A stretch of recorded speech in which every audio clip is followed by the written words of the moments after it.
In brightest day, in blackest night, all other podcasts tremble in fright.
Hi everybody, I'm Jim Ford, I'm Mark Marble.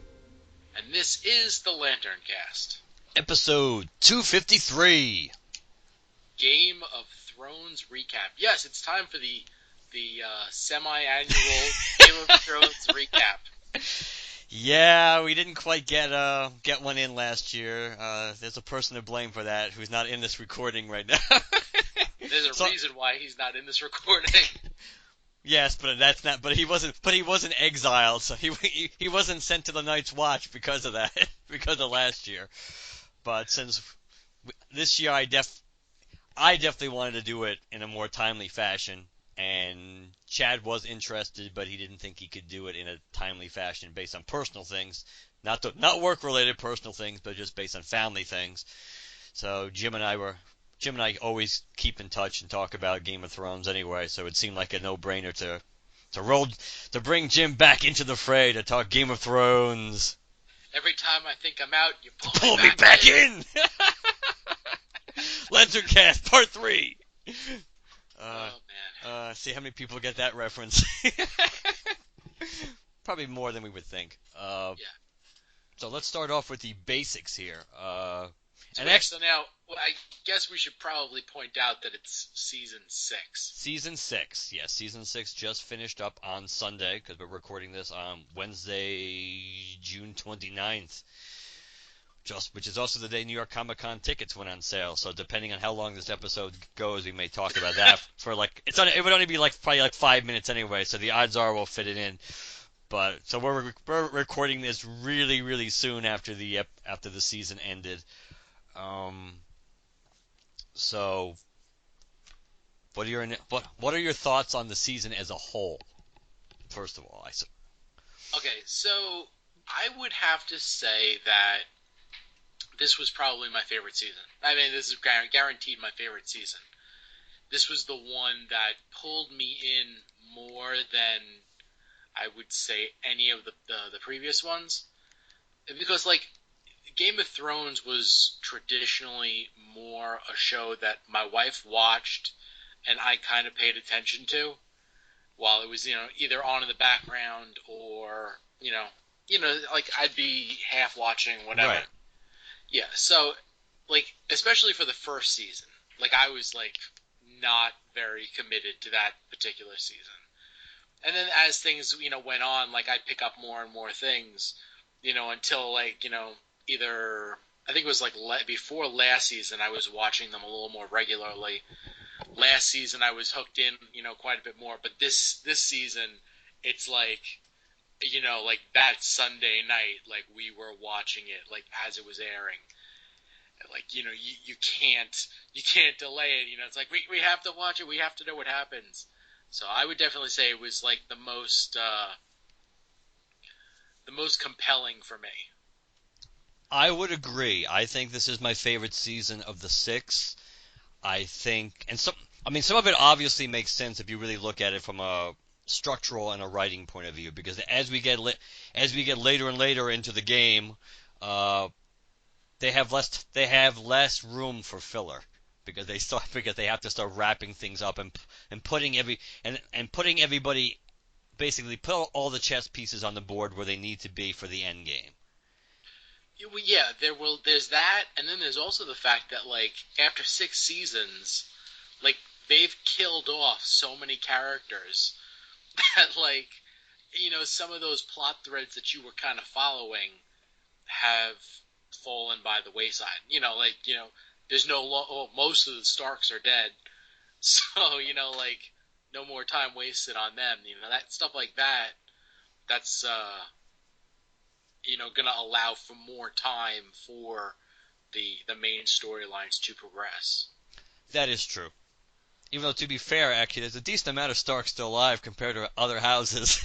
Yeah, well, let's put it this way: a lot of the more insignificant Starks, at least in the last couple of seasons, have been done away with. And obviously, in the beginning, it was the very important ones, which for the shock value when they wiped out most of the top the head off the chicken for most of the Stark family at that point. But but you are correct about. And it's also going back to what you said about having all the people that have died, but it also it raises the stakes for the people we have left because now we've had 6 full seasons, well, almost 6 full seasons of Jon. But for the most part, we've been rooting for Jon for 6 seasons, and you have Dany, and you have all. I mean, so the stakes are getting higher because at the end of the day, all these characters that many of which and we'll talk about that, I'm sure, the ones that are probably almost you can take it to the bank will at least make it into the final season. They still doesn't mean they're going to be standing at the end.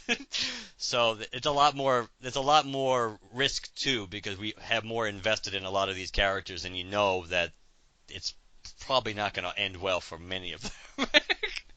well, Some of them, anyway. I can't say like, many. I mean, at this point, maybe to be fair, maybe a lot of the characters we are seeing are going to make it, but there's still got to be some more that obviously don't. yeah. I mean, like, there's obvious ones that I think are not gonna make it to the very end. Like Cersei. Oh yeah, if I was going to talk about this later, and I will talk about it more. But yeah, Cersei.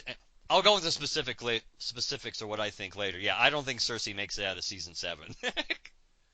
I don't see how she can because she has no allies left. The only people who could possibly be allies with her would be the Greyjoys, as in Euron Greyjoy. They're the only side that really is that's kind of possibly could be her allies eventually, but not even right away. Everybody else is allying against her. The people in King's Landing hate her. And even Jaime, I think, and we'll talk about that too, I think even Jaime kind of knows where this is going. So the odds of Cersei making it through. And plus, you would love to see Dany and Cersei face to face, but still, even if that never happens, I mean, no dragon reference aside, I think Dany's just going to eat her up. Well, I mean, I think it's definite that like Dany definitely is not going to be the one that takes her down. Yeah, the prophecy. Yes. So maybe we'll talk about that now since we're kind of getting. I mean, yeah, like since we're kind of like touching on that aspect, we might as well just jump right into it. Like there were 2 prophecies.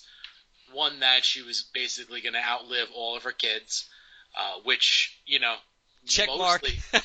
yeah, through this season, like this season started off with her daughter dying, and it ends with her son dying. So my wife pointed that out. It's a nice bookend there, but like that was one of them, and then the other one was that she was going to be killed by, and they use like the like Targaryen or old English word for like younger brother. or little brother. It was little brother. So now we don't know, is she going to die by Tyrion or is she going to die by Jaime? So, and I think either way is like very likely.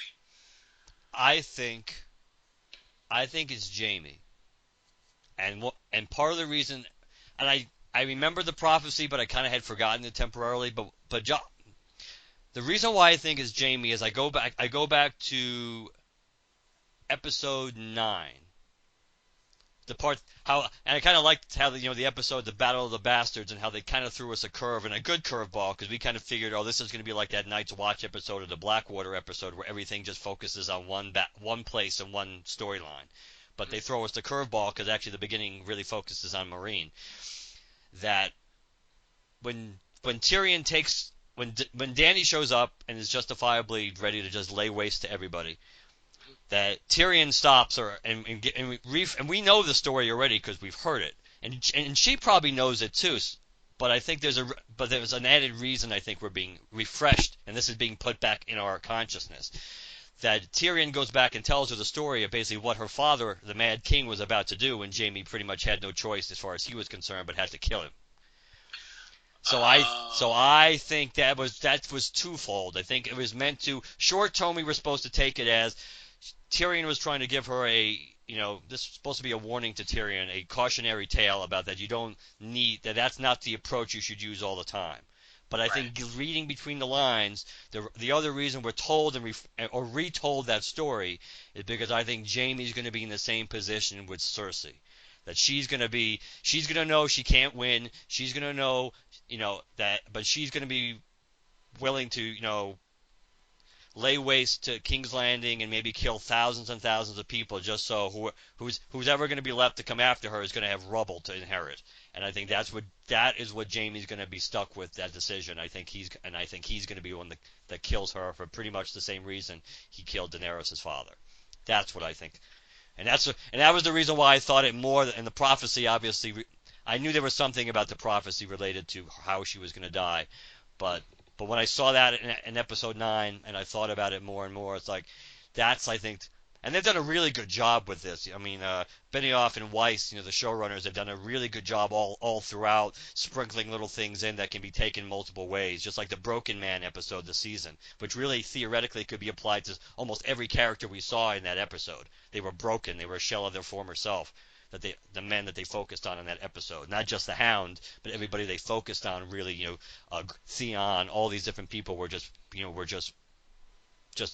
not what they used to be, and they were just, and that I really think that was one of the reasons why they did that, why they brought that back into our minds, because I think that's going to be something that we're going to see in season 7. But okay, so now we kind of touched on, that. I think maybe let's bring it a little bit back into the earlier part of the season. Sure.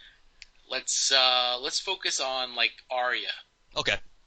So like when the season opens, she's blind. She's like, a beggar, and you have no idea, what the hell's going to happen. And then you've got the waif like coming by and kicking her ass. God, I hated her. Daily basis, yeah, but I mean, you were supposed to. Yes, you were supposed to. So I mean, like, you're watching, you're waiting, you're waiting to see what happens, and like, at what point did you basically, because like for me personally, like they got to be a point where it's like, okay, well, I know how this is gonna go down. I mean, like, how'd it go for you? You mean her whole arc to begin with? Well, yeah, pretty much. Yeah. I kind of thought Arya's arc was a little disappointing. I actually was surprised they cured her blindness as quickly as they did. I thought that was gonna drag on deeper into the season. I'm not disappointed they did that. I think they kind of knew that people would kind of get sick of that, especially her early Daredevil training getting pounded by the waif. I thought. I liked the part when she seemingly was, quote unquote, being rehabilitated in the eyes of the faceless man group when she was being sent to kill the lead actress, and then she kind of like had second thoughts and about kind of had a little more of the old Arya and a little bit more of having some, standards basically and some ethics about who she was going to kill. I think the only thing I didn't like about Arya's arc was how stupid she was after she decided she was not going to do what the faceless man wanted her to do, and she was just blatantly walking around town like strutting her stuff and her money like she was just asking to get stabbed. Yeah, like there was definitely a forced aspect to it because like there was the point where like she goes to like that little alcove whatever and like turns out the candle and basically is just waiting. And it's like at that point like you think like okay, well like obviously like she's waiting for the waif and like being blind for the time that she was like yeah okay so she's going to be able to fight in the dark while the waif can't. That part seemed very much foreshadowed. But I mean as far as like the next part where she's like you said like she was just kind of like hanging around and let herself get stabbed was very like that was like a dumb mistake. Right, and no pun intended, make no mistake, it was a mistake. I mean, the showrunners I think have mentioned that it's not like it was a master plan or a trap. It's like no, she was dumb, she was careless, and that I don't know that's a big carelessness because you could have just been dead. In fact, you realistically she should have been dead, and little Milk of the Poppy is I don't think that has Wolverine's healing factor in it. And plus everything she went through after after the waif ended up killing the actress who was taking care of her and nursing her back and bringing her back, and all the time the Arya was running and falling, and then she just we understand she kind of was ideally she was leading her back to where she hid Needle and she yeah, absolutely. But that's still a lot. That still was counting on a whole lot for her to get there. or being positioned to. I mean, if she hadn't gotten stabbed, it would have been a lot more logical plan. But because I don't.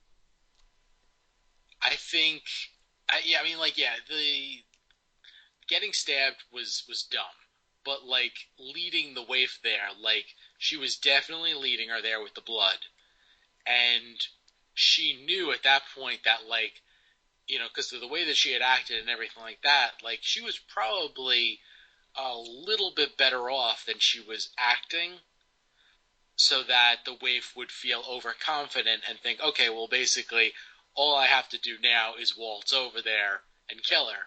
Yes. When meanwhile, like that's what Arya wanted her to think, and then lures her into the dark to rip her face off. Yes. you got your face now. now I'm not just a girl. I know now I'm Arya Stark again, and I'm going home. So hey, buddy. Yeah. So, I thought the funniest on Facebook, people are like posting like it's basically like a parallel to Batman. Oh, Arya. Yeah, with like all of her training and everything like that, and then she goes to like train with assassins, and instead has to go and like fight like for actual morals and stuff like that. And then stops and takes a baking class before she's going home. Yeah, right. So like I did not expect to see her in the final episode. Well, yeah, because it was like she used Nightcrawler's teleportation to get back so quick. Yeah, well, that I was looking into, and it is like, plausible. Yeah. Well, yeah, I mean, like for one thing, they always say that the storylines are not taking place in the same time frame. That's true. So, like all of the other stuff that we saw could have been taking place like a couple of months ago. But on top of that, like if you look where is that place? Oh, with the phrase? No, that's River Run. But where was she at? That was she was in Bravos. Bravos, right? Bravos and River Run are basically like parallel right across the sea from each other. If you look at the maps. So, I mean, like, if she's gonna travel from anywhere to anywhere else, like, it's it's not a bad trip to make, especially by boat. So It was interesting. I think that's the reason why that in the final episode when it's kind of funny because they mentioned during this and we'll talk about his story too. When they talk about how John supposedly avenged the Red Wedding, really Arya kind of did more than anybody. In a way, personally. I mean, at least the architect of it, if you will, with Walder Frey when she finally got to kill Walder Frey by using her faceless man techniques. Even though it's kind of sad because that girl was really cute. She was pretending to be too. yeah. I was really hoping I kind of was hoping she was like a spy, but I kind of didn't want it to be Arya just because that girl was really attractive. And it's also interesting as they point out because earlier in the episode when Bronn and Jaime are talking, she keeps making eyes at Jaime, and we kind of realize after the fact it's like, well, even though Jaime's not really on her list, if she would have had an opportunity to kill Jaime, she would have. So luckily, you think? Yeah, I think. Yeah, I think that's what. I don't think she was making eyes at him because she thought he was handsome or anything. I think she was trying to lure him in. Even though that wasn't her original plan, I think she was kind of hoping to get a 2-for-1 deal. That if she could kill Jaime, that wasn't her goal. Her goal was obviously to kill Walder Frey. But so so of course she kills Walder Frey's sons and bakes them into a pie. Serves the pie to Walder Frey, makes it clear what happened. Then Dan rips off the fake face so he knows that it was a Stark that killed him and was smiling as he died. It's payback pretty much for what happened to Robb and Catelyn. So. Yeah. So I mean, like, I guess the big takeaway is that she retained the skill. Oh yeah. I mean, like, I don't know. I guess I was thinking that it was the kind of thing where you needed something from Bravos or whatever to do it, or like you could only do it with the backing of the many-faced god or whatever. But no, like she's able to just become this, this many-faced person or whatever. But it could also possibly be what is his name? Is it Jakar? Whatever his name is, the faceless man guy. I keep forgetting what his name is. I didn't write him down on my list, and he's a name who I always stumble with. But don't forget, he kind of when she was leaving, when she kind of rejected the being, just no one again and saying who she was and walked away, he smiled at her. So, yes. So she may have had, even if it wasn't not a verbal approval, at the end of the day, he may have really internally gave her blessed. As far as he was concerned, she had his blessings. So maybe that potentially factors into why she still was able to do what she essentially was trained to do.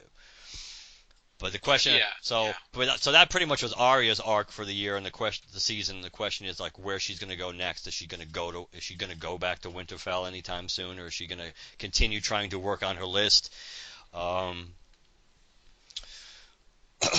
Should we do Dany next, or do you want to go to Jon? Well, the one thing that I will touch on. Go ahead. With Arya is that.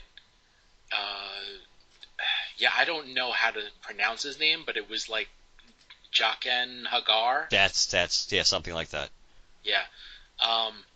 When she first got there to the temple, like, he was asking her questions, and like, he would know if she was telling the truth or lying. And like one of the things was, it's like, she's like, I want to be a faceless man. And he's like, you're lying. So, like, like, she's like, I'm not lying. I'm telling the truth. But, like, he, like, knew, like, freaking every other lie that she was telling. So, like, obviously he knew from the very beginning that she was not meant to be a faceless person. That's probably very true as well. So, that was just a little more foreshadowing that they kind of, did without even anybody really noticing. Yeah, and they are pretty good at that. Yeah. They do a good job with that. Let's go into Dany, because Dany will actually cover a lot of other secondary characters. Okay. Dany's Danny along with John. I mean, actually, I think Danny, John, and Cersei kind of had the most interesting. Danny and John to me had the most interesting arcs because there was a huge amount of change. Obviously, no, you can't change more than John because you were dead when you started. So just having any kind of story after that is a plus. But considering where John ended up and where he began, you couldn't be much different. But Danny was in a really bad place when the season began too. Cersei, we'll talk about, but Cersei was in a worse place than she ended up. Certainly, there's no doubt. But her arc wasn't nearly as interesting. But also because we're not rooting for Cersei. Yeah. We're rooting for her to fail.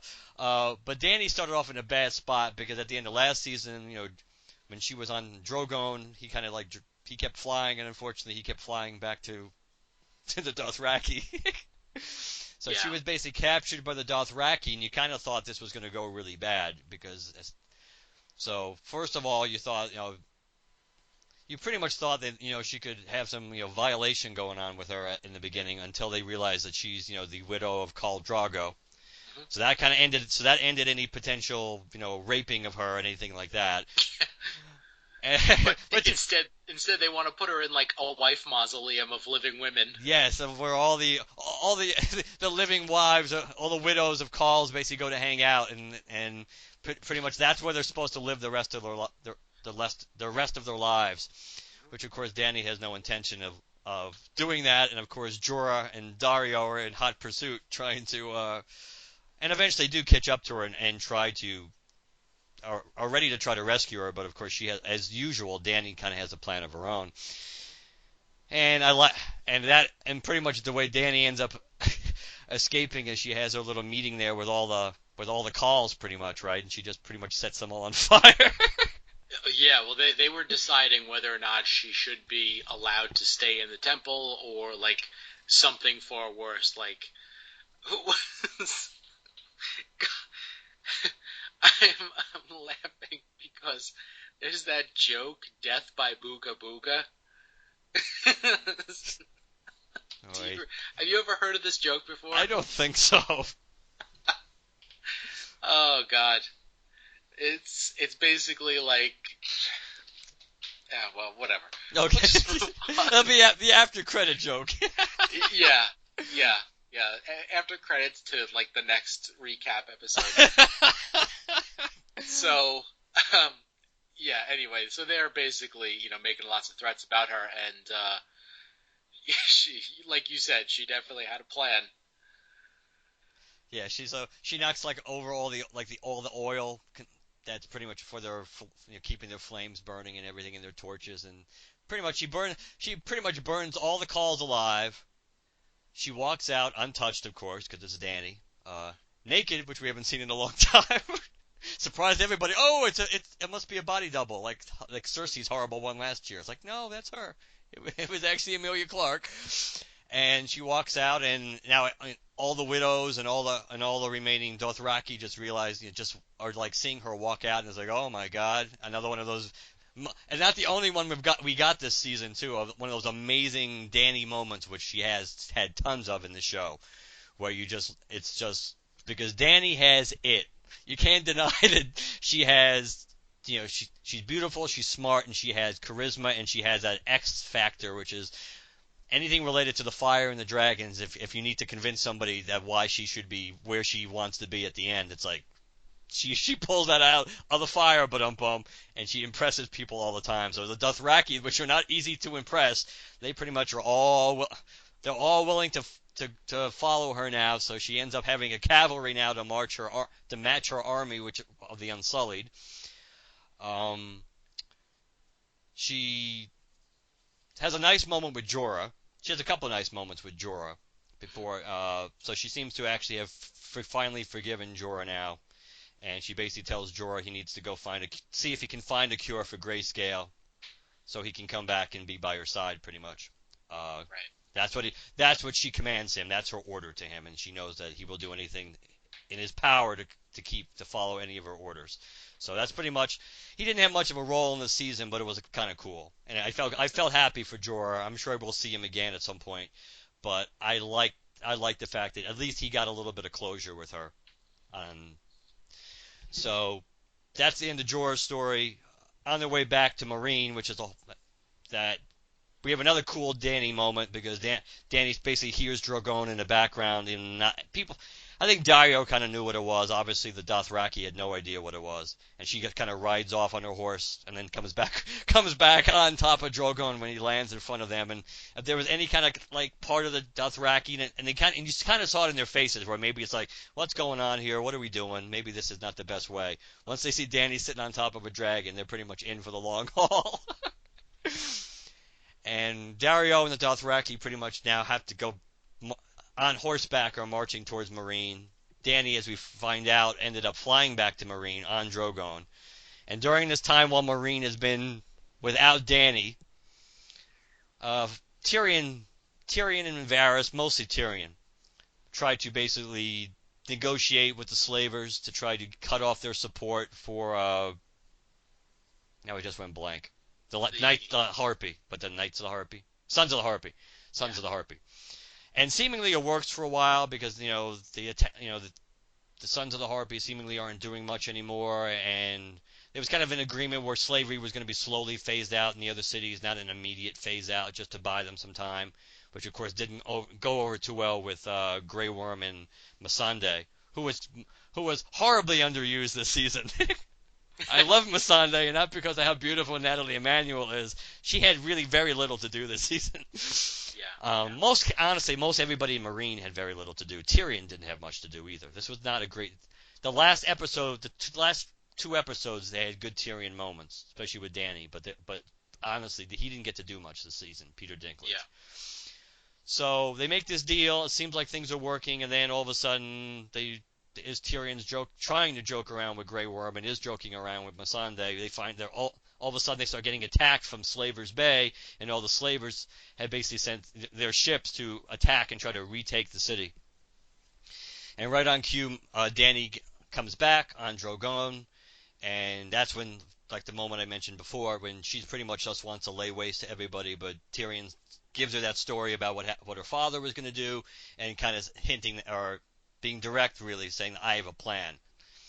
What the plan turned out to be was they were going to lure basically the leaders of the slavers into essentially it was a negotiation, but the slavers thought they were going to, Danny and company were going to surrender to them, but they were really tricking them into telling them, you better surrender to us. And they were kind of, as usual, people underestimate Danny, which at this point is always literally the kiss of death, as they're trying to play games with them, and they're making all these threats, like, the Unsullied have to go back to where they came from, Missandei's going to have to go back, we're going to kill the dragons, all this crap, and that's a good way, and that's the one thing you don't want to mess around with Danny. She doesn't want to hear any of that, but when you start threatening the dragons, then there's going to be trouble. So right then, and we as the audience members, we see it from behind. But we see Drogon fly back. He comes back behind her. She gets on Drogon. He flies off. Then all of a sudden, the other two dragons, which Tyrion freed earlier in the season, but really didn't go anywhere. He just undid the shackles. Yes, he unchained them. So they technically, I think they were free to go. I don't think so. I don't think that because with the place that they were locked into, didn't really have any open doors or anything like that. Maybe that's true. But either way, as we found out in this episode, if they really wanted to get out, they could have. Because once Danny's flying around on Drogon, and maybe because they sense that their big brother and their mother are back, they physically crash out of where they were being kept under Meereen. And a pretty cool moment when the dragons pretty much, and they're smart, and this is part of Tyrion's strategy, no doubt, that they pretty much lay waste to a bunch of ships, but not all the ships. Right. And as Tyrion says, well, we thank you for the ships because our queen does love her ships. And pretty much, in a cool moment too with the slavers, that they pretty much to say one of you has to die. Grey Worm pretty much tells them, and they all volunteer this one guy who, the sucker of the group, seemingly he drops to his knees, and dropping to his knees either just by doing the gesture or just because he's out of reach. Grey Worm takes his knife and just goes right across both the other two slavers' throats. So he kills the other two that were willing to put up their friend. And it was because the friend was a lowborn. That is true too. That is kill true. him. He's a lowborn. He's not highborn like us. That's true. That is the reason why they were willing to make him a sacrificial lamb. But more or less, And that's why he was saved. and plus to deliver the message. Yeah. You always have to have somebody to go back and let people know what happened here, and that's what his role. I think that might have been why he in particular was singled out not to be killed. But yes, but he had a role. That his role was to go back and tell everybody else what happened here, and unless they want it to happen to them, they better basically get their ass in line. And with that, pretty much, Danny has a big bunch of ships. Danny's navy was also aided by the fact that, and I'll wrap the Greyjoy into this quickly, that Theon and his sister Yara, Theon, who in the beginning of the season, end of last season, helped Sansa escape, and he still was with Sansa earlier in this season, but then he separates from Sansa once Lady Brienne and Pod rescue them, and Theon pretty much makes a break to go back home, and he goes back home, and his father ends up getting killed by his uncle Euron, who just arrives out of he's been at sea away for a while, and he comes back, and Yara, it is Yara, right? I think so. I think so. Theon's sister, pretty much. First, she thinks Theon wants to basically cop her claim to the throne, but that's not what he wants. He pretty much wants to help her take the throne. That he feels that she's the one who's worthy of it, not him. But of course, at this point, it's as we find out throughout the show, that is pretty much a patriarchal line of succession, pretty much in all these houses. So the uncle. So in a way, since Theon, they don't see Theon because of unfortunately, what Mr. Bolton did to him. So his lack of a male appendage. They don't really see him, and plus he was captured and everything else. They don't really see him as a viable heir, so they'd rather take the uncle of the king that was there as opposed to the female child of the king. And essentially, Euron gets the throne. He's ruling the Iron Islands. Theon and Yara know they're going to get killed if they stay anyway, so they steal a bunch of the best ships that are available now, since Euron has this grand plan to build hundreds of ships to sail off to Marine and kind of like make this deal and marry Dany and all this stuff. So Yara and Theon kind of cut them off at the pass on that level. They take the ships that they have, they arrive at Marine, they make a deal with Dany, that the ships are going to be theirs as long as they support their claim to the Iron Islands. And of course, Dany makes sure that they have to agree not to do the raiding and the raping and all the things that they pretty much were Greyjoy standards. And they agree to that, so they have an alliance. So Dany has ships from there, and as we find out also at the end of the season, which is kind of bookends because we saw Dorne in the beginning of the episode, and we didn't see them again for the entire season. That Oberyn's brother gets killed by Alaria, is that her name? Sands? Alaria Sands, something like that. Yeah, well, no, you're right. It wasn't his sister. It was the Oberon's. Yeah, no, I didn't say it was a sister. I said it was. I know. Yeah, it's Alaria. I think it's Alaria Sand. I'm sorry, you're right. Oberyn's his girlfriend. It wasn't his wife. It's his mistress. And it was the mother, of at least some of the sand snakes there. That pretty much she offs Oberyn's brother after killing Marcella Lannister last season. So they basically. Sand and the Sand Snakes are essentially ruling Dorne. That comes back into play at the end of the season where they make it, along with the Tyrells, and we'll talk about them. Diana Rigg, I love Diana Rigg, her character. She's awesome as Lady Tyrell there. Oh yeah. Basically the Tyrells and the Martells, if you will, the Sands really, but the Dorne and Highgarden, thanks to Varys, who kind of disappears from Marine towards the end of the season, going off on a mission, and his mission was to go to Dorne. They're pretty much Dorne and the Highgarden, the Tyrells, ally themselves with Dany, because at the end of the final episode, when Dany finally, after 6 seasons, is sailing off, to Westeros, we see Targaryen flags, we see Greyjoy flags, we see Dorne flags. Do we see flags from Highgarden? Because I don't remember if we did. That's what I thought we did. So pretty much Dany's got an armada of different houses, along with her dragons. It's one of the cool moments of the season too.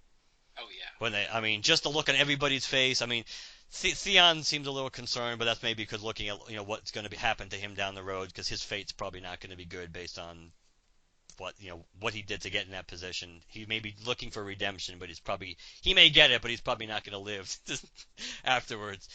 But you see everybody, it's kind of cool seeing Grey Worm and Unsullied on the boats along with the Dothraki, and it's a really cool moment. It's kind of like it's kind of like gloomy, but it's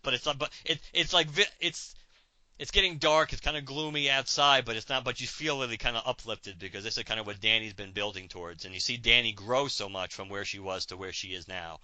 Yeah. Which also, as we'll get into Jon, that's what Jon has in common too. He's changed a lot too, as opposed to Cersei, who pretty much is the same exact person, making the same exact decisions and paying the same exact prices for it. But I've rambled on about Dany. So, what were your thoughts of that, or anything that I missed before we talk about some other aspects of the season? Basically just that. I think some of my favorite moments were between Varys and Tyrion. Like when Varys had to leave to go to Dorne, and he's like, it's like, and Tyrion says to him, it's like, I think that I'll miss you, my friend, or something like that. And it's like, oh man, it's like, I'm gonna miss him too. I hope he's not gone for long. And sure enough, he wasn't. He was back by the end of the next episode. But it was like, man, that interaction, because you had like two of like the smartest people on the show, like just going back and forth with each other. So that was really cool. And I don't know, like. And plus, they worked so well together, even back when they were trying to, back when Tyrion was the hand, was acting as was the acting hand of the king, and they were trying to prepare for Stannis' arrival. That just the fact that they work so well together. I like that the whole final moment with Dany and Tyrion at the temple. That was when she made him hand to the queen. Yes. That was a great. I don't mean to cut you off. That was a great scene because you could really Peter Dinklage really sold that scene because you could see the emotion in his eyes in Tyrion's eyes playing that role when and they do have a good connection, and Dany is really because I've heard people say, and this is where there are a lot of theories that people come up with tons of theories about the show.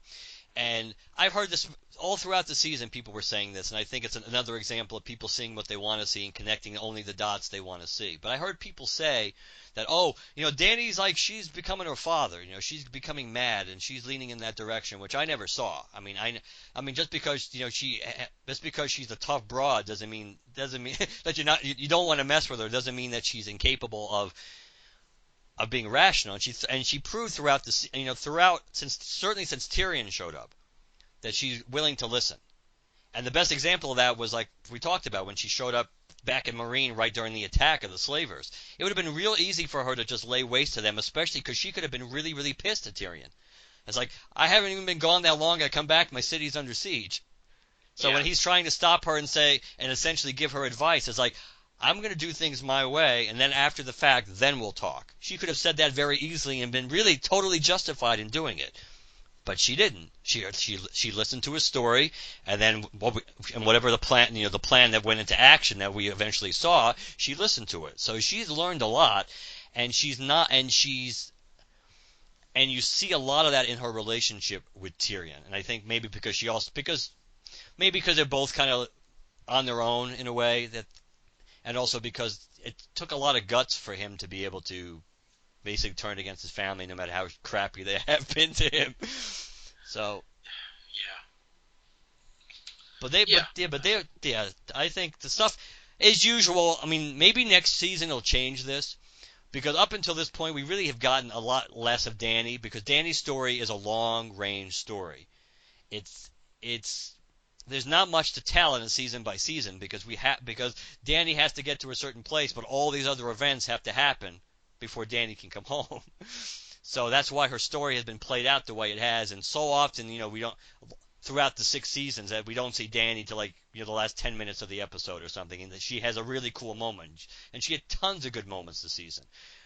the moment like I said, the moment sailing away at towards Westeros at the end of the episode, which is beautiful just because of how it sandwiches in between Cersei's bad meat in that sandwich. You have the Jon stuff, which we'll talk about. You got Cersei, and then you have Dany. So Dany kind of gives you the high, leaves it on a high point. And you had all the stuff with the dragons and walking out after she burned the calls.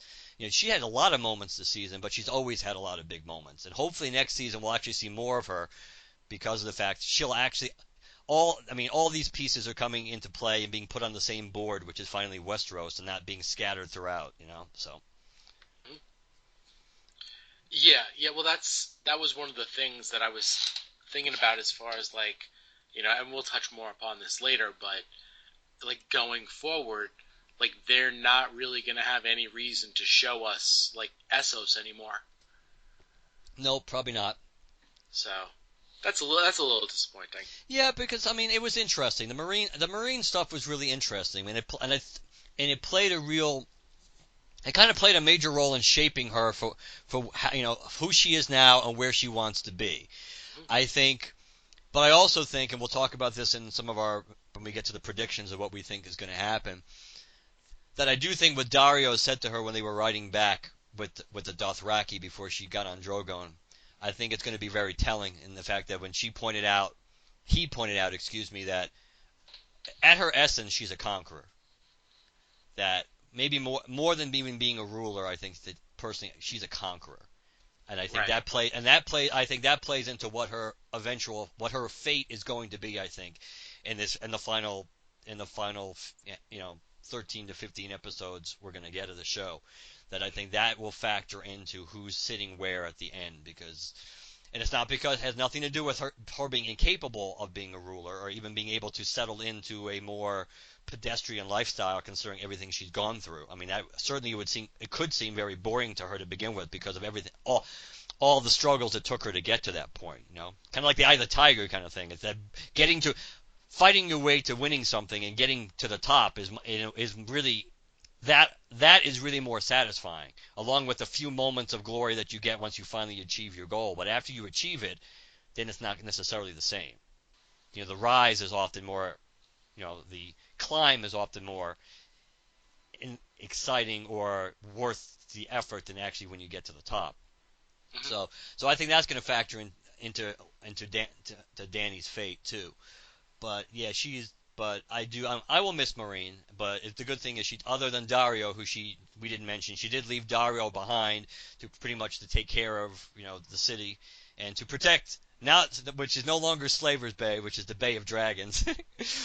But basically, he was left behind the same way in a way, even though there was a little more political reason for leaving when Tyrion advised her to leave Jorah behind. It's the same kind of thing that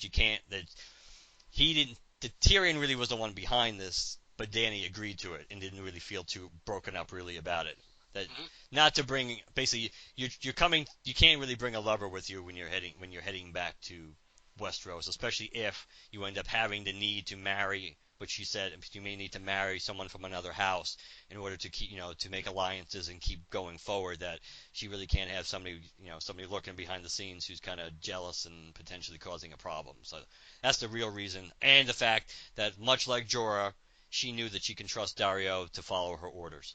So he's kind of left behind. Which wasn't easy in a way, but it was easy on another level for Dany, because Dany is a big picture person. There's no doubt that Dany has an end game, and Dany, so on that level, Dany is. If she acted differently, you could say she'd be the kind of person you wouldn't want to have the power because she wants it so much and she thinks that she has a right to it. Mm-hmm. Kind of like a Hillary Clinton, if you will, leaving politics aside, but just analyzing the person. She's thinking that she's entitled to it, and that she spends her whole life and sacrifices everything in her whole essence to get it. But Dany doesn't come across. Dany thinks she's entitled to it to a certain extent, but Dany's seemingly not going to let it go to her head, and she's got people around her who will help rein her in. So I think that's. But we'll see, because obviously that's part of her story has yet to come. Mm-hmm. Do you want to talk about Jon, or do you want? Because it's up to you. I'm monopolizing, which I'm okay with, but I don't want you to feel left out. Yeah, I'll talk a little bit about John. So we start out the season and he's dead. The end. And they didn't actually bring him back to life until what was the third episode, like the Second very end of end of the second episode. okay, it's end of the second episode. So yeah, they bring him back with through Melisandre's blood magic, shadow magic, whatever, and he has to execute the people that that murdered him. It's a funny concept. It is funny. He came back to life. Yeah, so they had some really good moments. Like when he was dead, and like they're waiting for him to come back to life. And like there's the moment where like Ghost kind of picks up on it first. I love that moment. That's awesome. He gets that little wine, and he comes over to him, and he gets right next to him. That's pretty cool. Yeah, that was fantastic. Yeah, so let's see. After that, he wipes them out, and then at that point, was it that point that Sansa shows up? Yeah, Sansa. I'm trying to remember this. Yeah, Sansa shows up right around that time because Sansa Right. and Brienne and Podrick, right? They show Yes. up because after Brienne saves Sansa and Theon of course helps too from some of Bolton's men that were trying to capture them and bring them back. That they end up going to Castle Black where you have a really cool reunion with Sansa.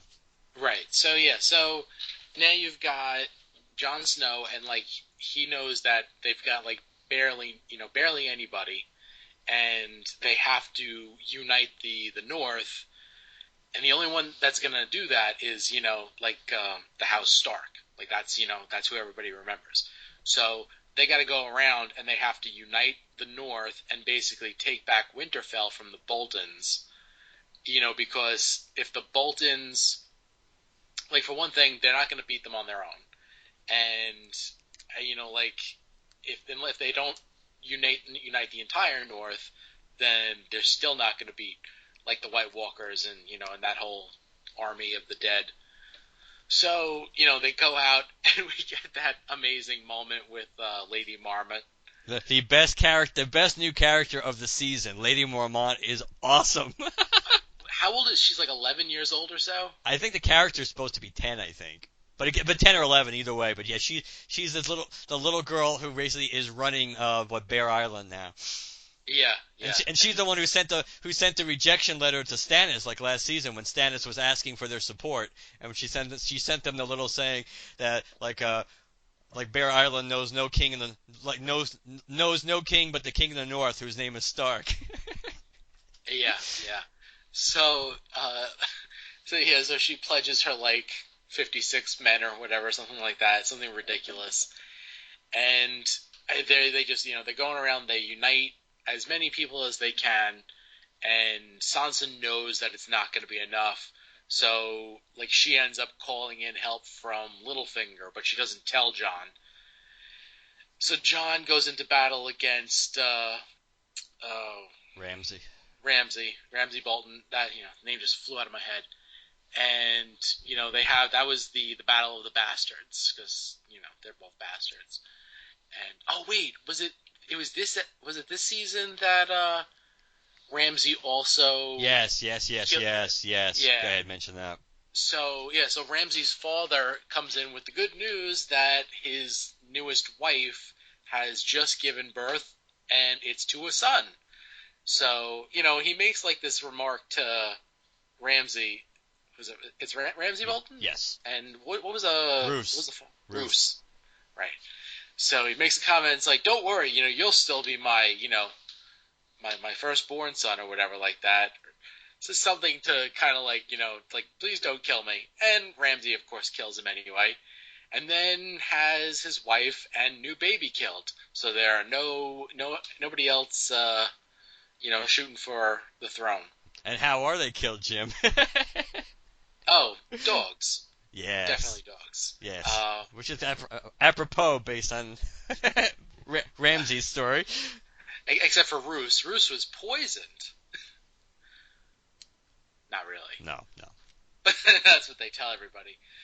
So Ramsay, he's making alliances on his own, and one of those alliances actually nets him one of the Stark boys. Rickon. Rickon. So they and how do they know that it's Rickon? Because they bring the severed head of the direwolf. They just love killing direwolves on this show. Yeah. So it looked kind of small to be a direwolf, but I guess we'll go with it. So yeah, finally, we get to the second to last episode of the season, Battle of the Bastards. Jon Snow, him and his Lady Mormont and Sansa and Davos. They basically go and they meet with Bolton, and they're like, instead of having this big battle, why don't we just have a one-on-one fight and save all their lives?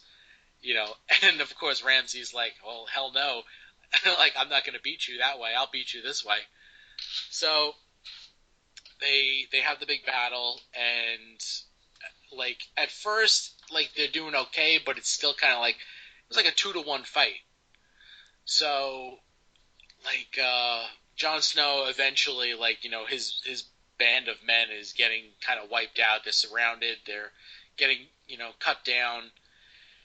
And that's when Littlefinger's, Vale army comes in and helps take the battle. They go and they rush into Winterfell along with the giant One. Yes, I think that's his name. Yeah, I'm pretty sure. So yeah, so they rush in there and they're battling and everything like that, and they the Boltons end up killing One, but they still take Castle Black, not Castle Black, Winterfell. So Jon Snow wins, and and they execute Ramsay Bolton in a very nice way. How do they do that, Mark? It is Sansa who actually, who pretty much, and now Jon leaves pretty much. Jon kind of I think is leaving it for Sansa to finish him off, because Jon beats the living shit out of Ramsay, and he's this close to killing him, and all by hand. He's close to killing him, but then he notices that Sansa's there and looking at them, and so he stops. But Sansa goes to visit Ramsay, who's all tied up, and basically Ramsay gets finished off the same way he finished off multiple characters during his run on the show, and his last stepmother and a baby brother by Ramsay's own dogs, who Ramsay, of course, volunteered earlier in the meeting, or a meeting before, the day before the battle, because he was going to feed them to his dogs, so they hadn't eaten in a week. So that information made its way kind of and to Sansa, and remembered it, and Sansa basically pretty much she let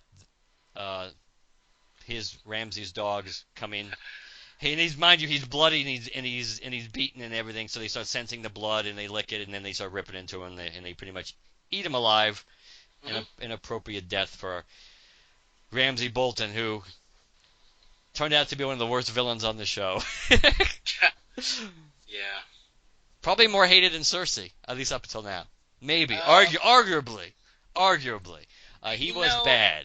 He was bad, but I would say, okay, so here's the top villains. Okay, we'll go back to Winterfell in a minute, but the top villains are Ramsay, Cersei, Joffrey, and I would say Baratheon.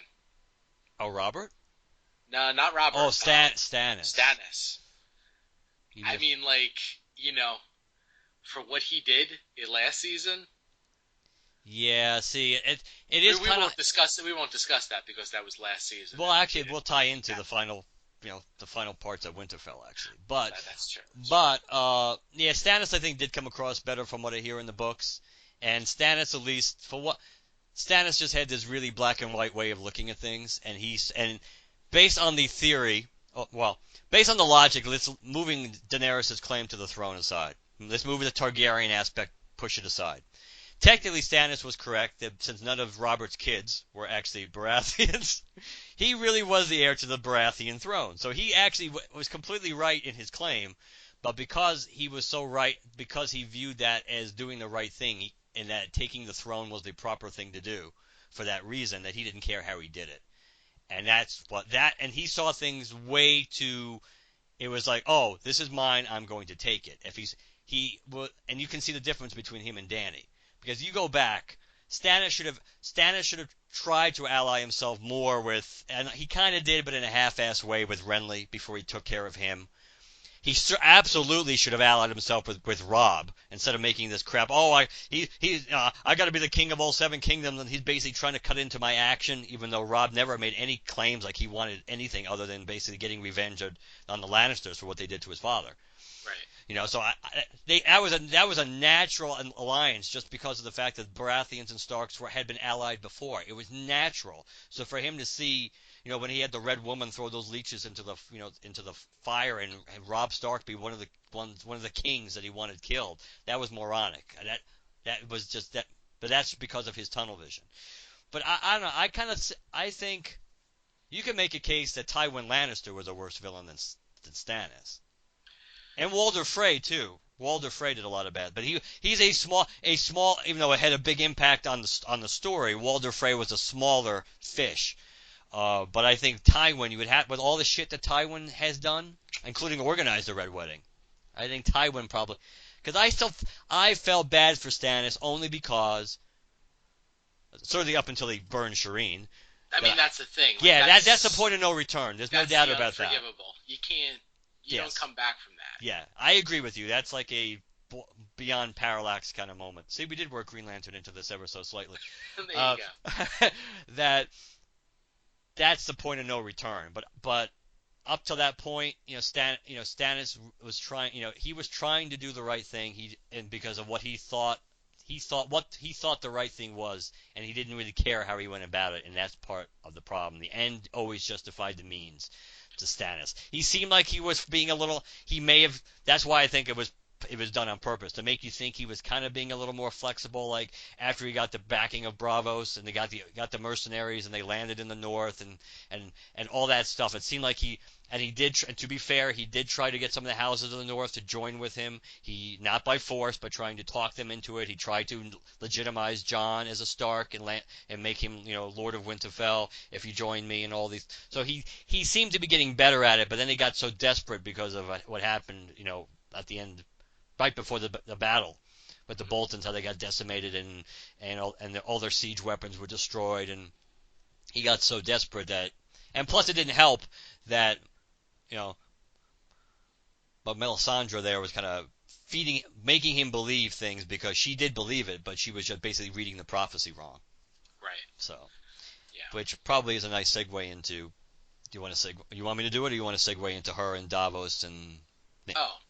Well, yeah. Okay. So before we do that, since we didn't actually witness the death of Stannis, like, there's still some possibility that he might still be alive. I don't. I guess based on that theory that until you see somebody dead, there's a chance. But I think it's all but he's about as dead as you can be without seeing the body. Let's put it that way. Because well, yeah. Because we'll see. Yeah, because Brienne had no reason to show him mercy. Even if she didn't kill him, the Boltons would have probably found him. So. And they definitely would have, he would have tortured and then killed them just as a symbol. So, and I thought there was something in the story, or I thought it was confirmed somewhere, somebody from the Bolton side that Stannis was dead, which would indicate they found his body. But either way, but you were right. I was kind of hoping maybe he wouldn't be dead, but on some level, or it could very well be that he did die and then was brought back. Who, Stannis? Yeah. Yeah, but who was going to bring him back? Maybe he was just brought back. Maybe somebody brought him back that just happened to be... the thing is, since we didn't see a body, and then also the fact... he's in the north. Like, his body's just kind of hanging around in the north. Nobody's, actively seeking him out to bury him. Like, he either could be alive he could be dead in the middle of the wilderness, and maybe like White Walkers will come up to him or whatever. Yeah, You never know. that part I could see. That part I could But see. like I mean, like the possibility of him still being alive, I think is definitely something out there. But regardless of that, during the Battle of the Bastards, Davos ends up finding Shireen's little wooden like antler deer um, Stag, yep.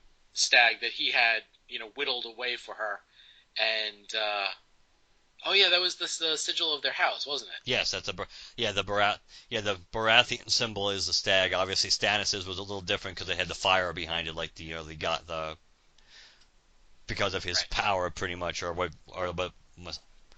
Melisandre was kind of feeding him. But yes, that's the difference between the regular Baratheon house symbol. But So yeah, so he finds this and realizes that they burned her alive, and he confronts her about it in front of Jon Snow. After they've just won, and like she was the one that brought him back to life, and she's like, she basically, killed this little girl who I love like my own, like she was my own daughter. Like you gotta like kill her, let me execute her, whatever. And she's like, she made a good point. Like she's like, well, she's like, I was wrong. I it wasn't the Lord of Light that was wrong. It was me that was wrong. And you want to blame me for killing this kid. Well, her mother and father agreed. Like they Right. went along with it. yeah, it was a Which good is point. it's a very good point. Like okay, well, there's only so much that you can blame on the priestess. Like very much so. Like okay, well, the parents are they're the ones you really have to point the finger at. So so Jon Snow basically casts her out and just tells her if you're ever in the North again, I'll kill you. Which Davos, of course, echoes. Yeah. It's like you'll be executed. It's like, and I'll put you I'll put you to death by my own hand or something like that. And So she did try to make her point that basically she still had a role to play in the war to come. That she, yeah, that she could help and things like that. And right. that was the other part of her argument to try to sway them. But John's a pretty moral guy, so he pretty much cast her out. Yeah. So and then the other thing that we get in that scene is like, in the last episode, you have Littlefinger talking to Sansa. Sansa, and he says he's like, who do you think that the North is going to back? A natural born Stark or a bastard? And like he's basically saying it's like what I want is for me and you to be sitting on the Iron Throne together as king and queen. So he's like, that's why I do everything that I do. So he goes to kiss her, Sansa backs away, and it's just like, well, that's that's a nice picture. I gotta go. And then like in like the Great Hall, like they're talking about what they have to do, and everybody's a little like shaken. And then once again, Lady Mormont comes up and she's like, it's like this is the king of the North. I don't care if he's a bastard. He's the one true king of the North, and I'll follow him. And you should all be ashamed for for not you bunch of assholes. So basically, everybody's shamed by this like 11-year-old, and like they all end up pledging their houses and lives to the true king of the North, Jon Snow. The White Wolf. Mm-hmm. As opposed to the Young Wolf, which of course was Robb Stark. And it's appropriate, of course, the White Wolf also because of Ghost. Not that Ghost is there. The dead wolf. Hopefully, if anything, hopefully Ghost would be the one dire wolf that survives, which would kind of make sense. Well, Arya's Arya's is out there somewhere, but Nymea Yeah. or Nyria, she's still alive. She's the only other one that's unaccounted for, I think, other than Ghost. But hopefully Ghost's fate will mirror his master's fate, or her. Is it a her or his? Is it him, right? I thought Ghost was Ghost a is man. a boy. Yeah, I thought Ghost was a boy. Yeah, hopefully their fates will be intertwined. And uh, yeah, I think the thing that was cool about Lady Mormont's speech and it was really the thing that I liked, and I thought about this before. John is he's a good leader. He's not a great leader at this point. He's not really a good orator. He's not a rah rah kind of leader. John, when John is trying to rally people, he uses the logical approach or the intellectual approach. It's like this is the problem. This is why we need to do this. And sometimes that works with people, but sometimes it doesn't. Like we saw when they went to go see Lady Mormont, both he and Sansa tried kind of different tactics, to appeal to her, but it didn't work. The only person that was able to appeal to her was Davos by kind of playing off the fact that he's in a place that he never imagined he would be in and he didn't feel necessarily comfortable with, like she was. Plus, he treated her like an adult, not like a kid.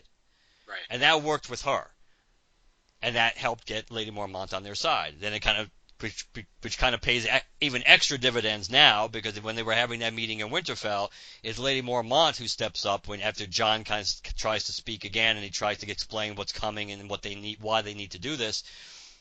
And that's another way that Davos was able to convince her too, by talking about how the dead were coming and things like that. But when she's giving her speech, that she does what Jon can't. She's going for the guilt and appealing to the fact that there are, especially the three houses in particular that one we saw Jon deal with, one we didn't. Most of the other two we didn't see Jon deal with, but one we saw Jon try to get to come to their side. He and Sansa were rejected outright. That she's playing to the fact that playing on their guilt, that they didn't, and their loyalty, the fact that when they really needed you to try to fight the Boltons, despite what the Boltons did to you, that you basically weren't willing to step up and do what you should have done based on your loyalty. And that is what's touched the nerve. And then something which I don't think most of us expected. I mean, yeah, they might have allied themselves, but proclaiming Jon King of the North was the King of the North. That was kind of, which again, as some people have pointed out, this kind of bookends in a way how season 1 kind of ended on some levels, with Robb becoming King of the North, just like Tyrion becoming, an active hand of a king or a queen, things like that. So, and the cool thing, and now here's an opinion question here. What do you think about Sansa and Jon? Do you think there's going to be a lot of problems between them? Because I know a lot of people are thinking there's going to be. And I know obviously that's what Littlefinger was trying to.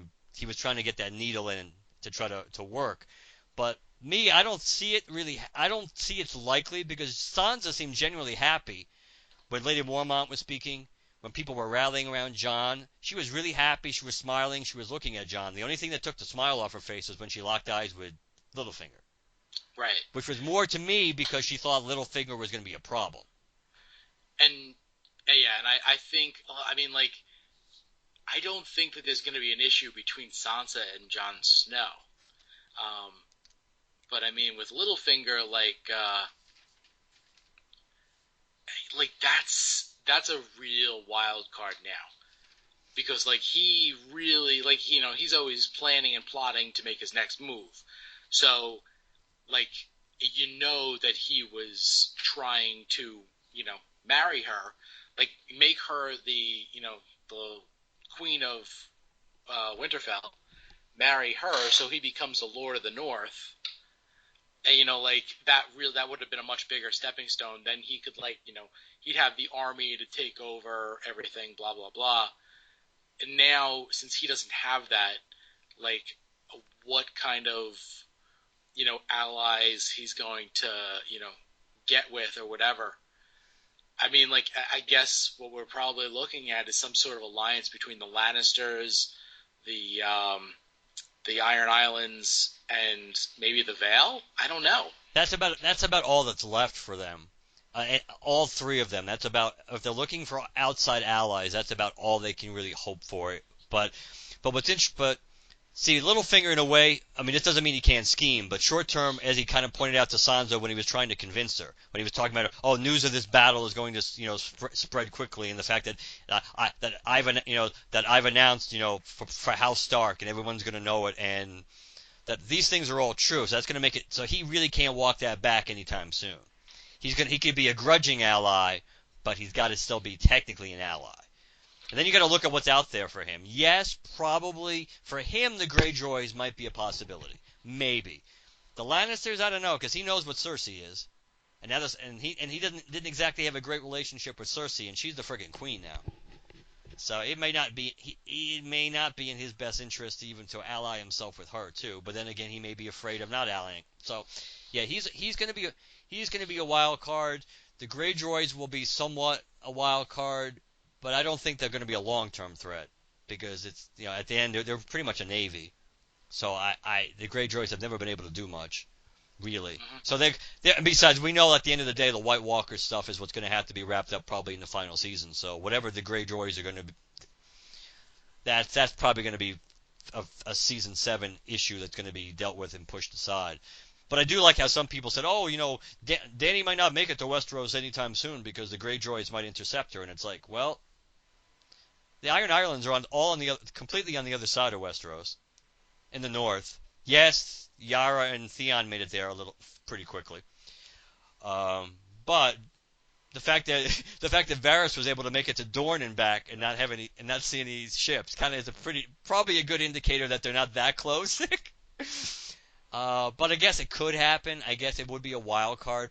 But we also don't know where Dany's landing. We don't know that Dany's heading to King's Landing. She probably really isn't. She could land in Dorne. She could land in a lot of other places. She may not be directly going to King's Landing.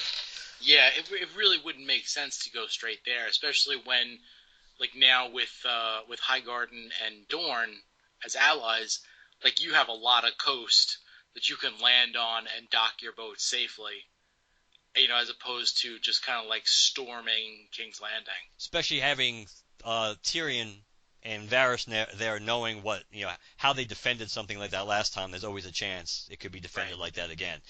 Yeah. I do agree. Now, if they decided for some reason not to go to Dorne, but to try to go to the Reach, I think it is, to go to Highgarden, then you could possibly see how they could run into the Greyjoys and Euron's desire for an ally before they actually would make landfall, just because that's on the right side. Well, technically it's the left side, but it's the correct side of Westeros to be running into the Greyjoys naturally.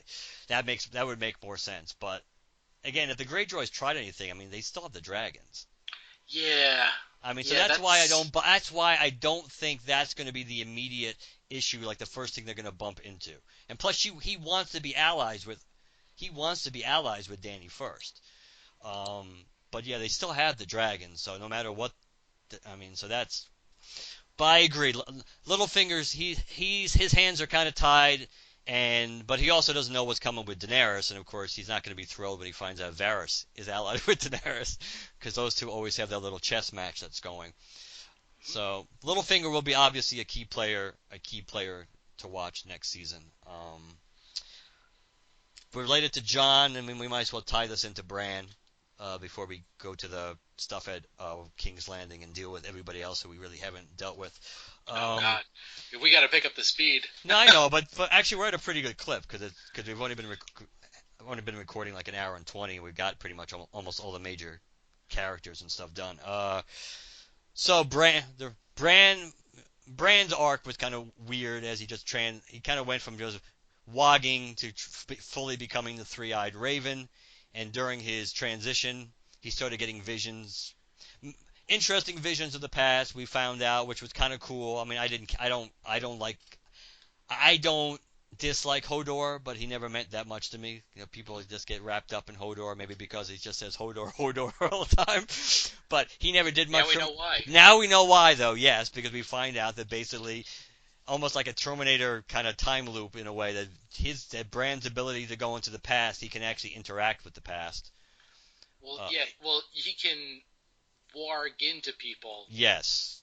While doing the visions in the past. Yes, but he also can communicate, as he communicated with Ned when Ned was going to the Tower of Joy. Remember, he called out to Ned, and that's why Ned turned around.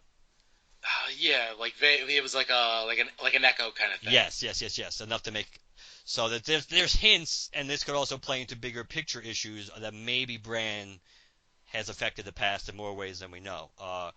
But basically, the reason why Hodor says Hodor is because of Bran's warging into the past, that essentially it was hold the door, almost like this, this message being planted into Hodor's head that was going to be relevant at some point. That's the most important thing that he was going to have to do at some point, was hold the door. And as he kept saying that over and over again when he was younger, it basically just went to Hodor.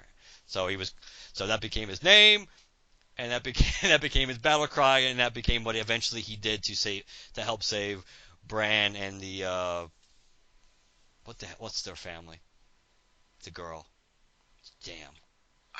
I never knew what their name was. I did know what it was, and it slipped my mind. It might hit me when I'm not talking. Maybe it'll hit me. But basically, when Bran's warging, he sees the Night King and all his army, and he gets too close, and the Night King touches him. So then the Night King knows where he is, and pretty much the Night King goes to try to get Bran to take him out, and that's when he escapes, and Hodor, that's where he was destined to hold the door of where they were with the former Three-Eyed Raven, who ended up dying in this attack. Hodor was meant to hold the door to allow Bran to escape and and then to reunite with his half undead, half dead Uncle Benjen Stark, who we haven't seen since season 1, 2, right? I think it was season 1 that we haven't seen. I think so. But basically, when Bran's going back into having these visions, one of the things we first see Ned coming to the Tower of Joy, which is where his sister Lyanna was being kept, and we get the first part of the vision, and where Ned kind of hears crying from the tower at the end, but he doesn't get to go up. He doesn't get to go up there. Finally in the season finale, we get to see that whole vision. Well, not the whole vision, much more of the vision play out. Bran follows Ned up to the top of the tower. He sees his sister Lyanna, and she's soaked in blood. We find out that she's given birth. We don't hear everything she says to him, which is done on purpose, but we hear enough to basically that she's telling Ned that basically, he will, or it's true. You have to protect him. Promise me, Ned. Promise me, Ned. Promise me, Ned. And of course, we find out by the way, if there's any doubt, we find out the way how it's very nicely cut, how the scene is cutting from the baby's face and the baby's eyes directly to Jon Snow of Winterfell. That yes, indeed, that Lyanna Stark is the mother of Jon Snow, and of course, Ned was only his uncle, which ties into the statement that Ned made to him, which always kind of played into that in the beginning of the first season, when Ned said, when Jon was asking about his mother, and he says, well, when I come back, we'll talk about your mother, but just remember, you don't have my name, but you have my blood. And that's why he doesn't have Ned's name, because he is a Stark, but he technically isn't Ned's son. He is Ned's sister's son. So, and even though it was not confirmed on the show yet, I showed this to Jim, and it's been out there that I guess on HBO's little infographic showing how people are related and how the information about Jon was revealed and what it means. Pretty much, if this graphic is accurate and it's not a fake, and I don't think that it is, the graphic confirms that the R plus L equals a J theory is absolutely true. Well, at the end of the episode 10, the only thing it truly confirms was the plus L equals J theory. But it does seem everything still points to the fact that Rhaegar Targaryen, which is Dany's brother, and Lyanna Stark are the parents of Jon Snow. Now it comes into play whether they were married or not, because supposedly the Targaryens were polygamous, so he could have married more than one woman. Which then, and I also read something, and I don't know if it's true in the books, that the Targaryens were not really ones to make a difference between whether you were legitimate or illegitimate. But either way, especially let's say for the sake of argument that he did marry Lyanna Stark, then that would absolutely mean, technically speaking, that Jon really is the rightful heir to the throne, not Dany, because Jon would be the son of the crown prince. So the reason why, so we've basically find out, well, it is essentially confirmed, though not 100% confirmed, that Jon is a Stark and a Targaryen. So that's the big revelation, and that probably obviously is going to play a big factor in not just season 7, but who's going to be sitting on the Iron Throne at the end. Right. So now I will buzz through what happened in King's Landing. Sure. Okay, so right in the beginning, you had let's see, you had Cersei, who was stuck in the was it the sect? But she was out, right? She was at the Red Keep at this point, because isn't that where she made her Walk of Atonement last year? That she ended up at the Red. I thought the Red Keep is where she was being kept. Right. Okay. Yeah. So she made it to the Red Keep, and she was not allowed out to see her daughter's body. And like she was talking to her son Tommen. It's like, make this happen, make me allowed to do this. You're making me a prisoner. And meanwhile, like Marjorie Tyrell, she's still like locked up, and so is her brother. And Tommen's trying to get them out, and Marjorie's like pulling strings, and it's like, oh, I've totally changed and everything like that. And in order to avoid doing the Walk of Shame herself, she convinces Tommen to basically walk hand in hand with the church. So, like just when, like the Highgarden, who's the Highgardens? Tyrell. The Tyrells, like the Tyrell army, basically comes to have a confrontation, to get Marjorie out.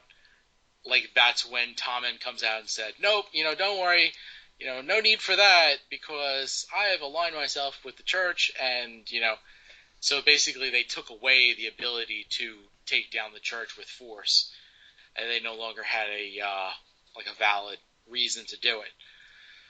So at this point now, Marjorie is released and the brother is not, and the brother has to go on trial, and so does Cersei.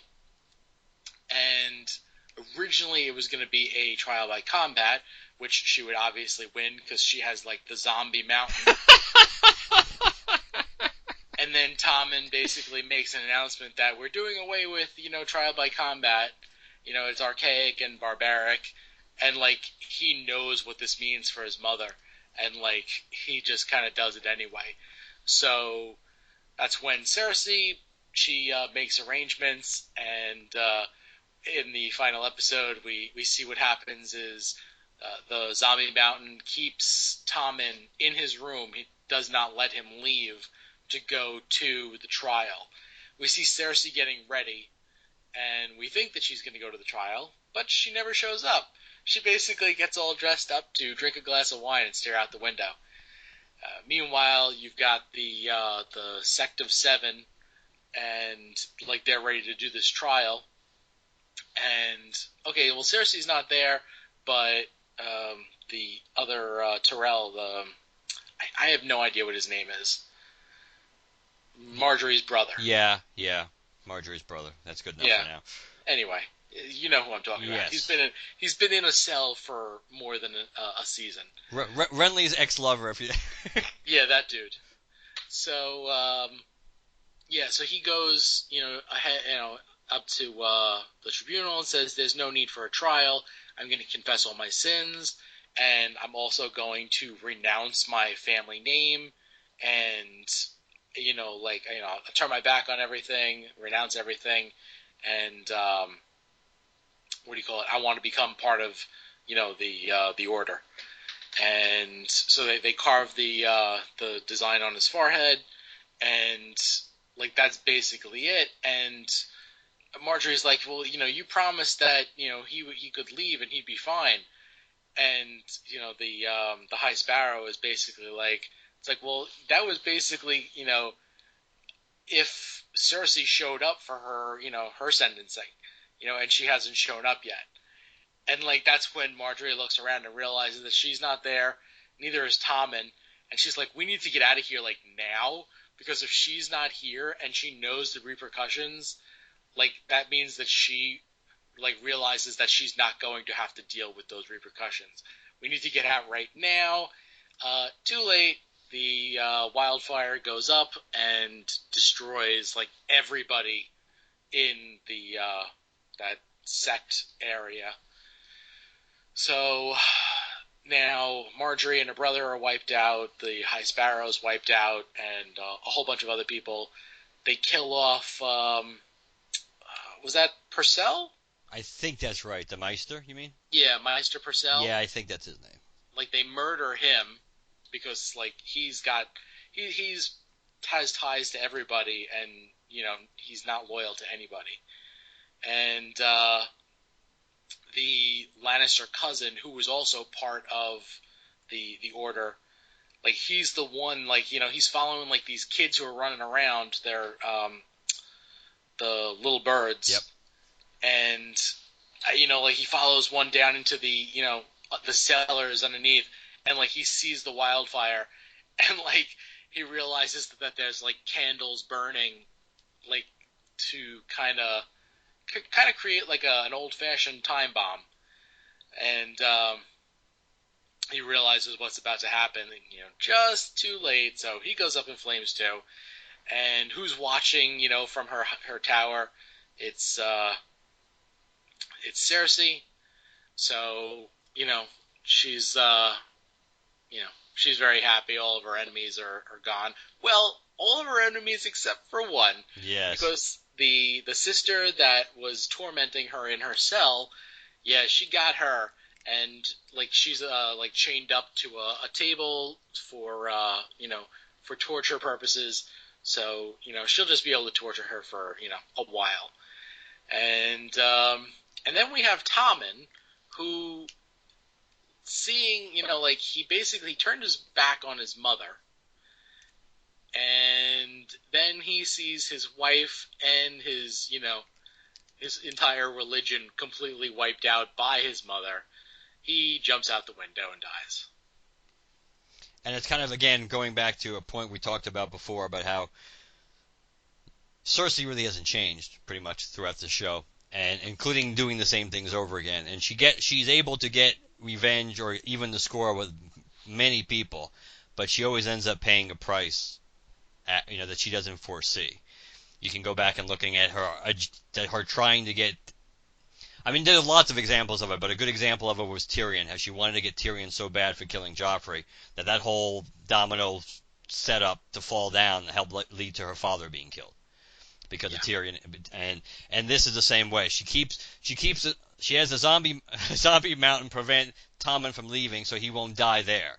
But then, because she wants to carry out her little revenge, which we can assume including zombie mountain raping, because she wanted him to torture the sister, then she took him off his babysitting duties, which thus opened the door, literally, for Tommen to jump out the door and die, about the window and die.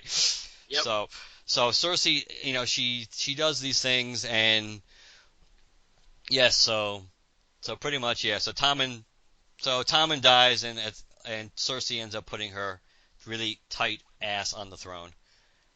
That is like I hinted before, that is the bad tasting meat in a otherwise happy sandwich we get at the end of the episode, which is bookended with Jon becoming king in the North. They stick the Cersei part in, which sucks, and then you get the end with Dany coming back to Westeros. So Jaime, who we didn't talk all that much about, Jaime shows up at the end to witness Cersei basically walking down and becoming queen, and you could tell by the look on his face that he knows this is not a good idea. Yeah. And Jaime he didn't do all that much this season. He really didn't.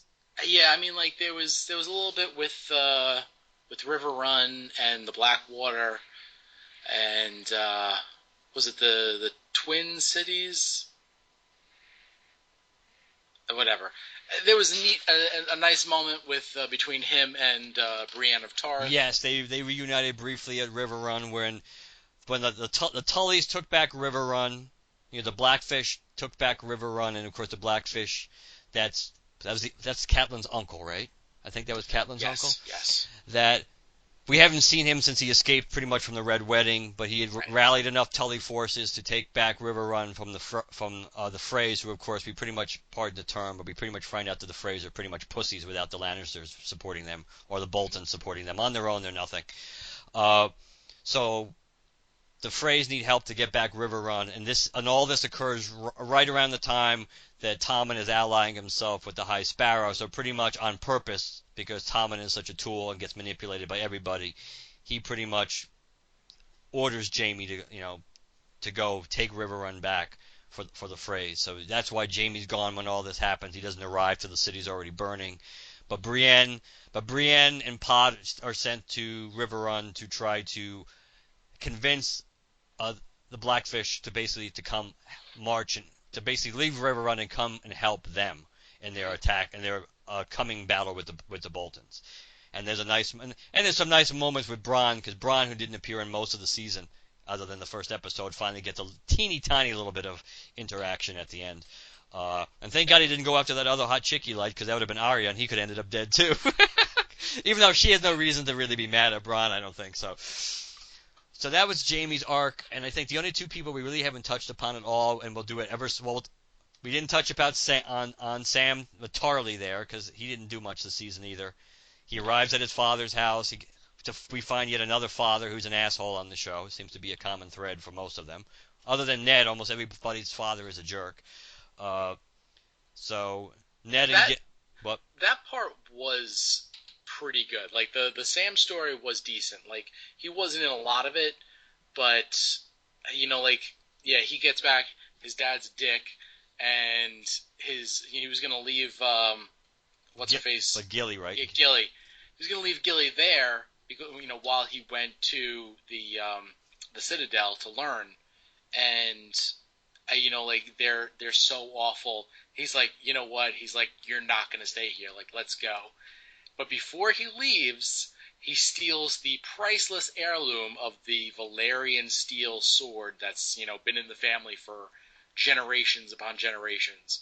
So his daddy ain't gonna be happy about that.